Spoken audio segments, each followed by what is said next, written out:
প্রথমে আমি একটি তাওয়াতে পাউরুটি ব্রাউন কালার করে ভেজে নিয়েছি, আর অন্যদিকে দুটি ডিম সিদ্ধ করে নিয়ে এভাবে ছোট ছোট কিউব করে কেটে নিব।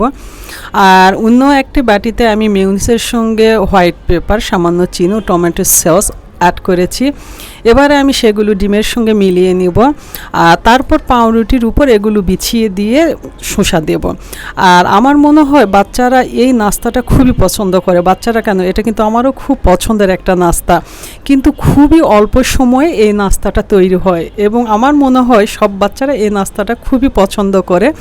আর এই তো খুবই অল্প সময়ে তৈরি হয়ে গেল বাচ্চাদের পছন্দ।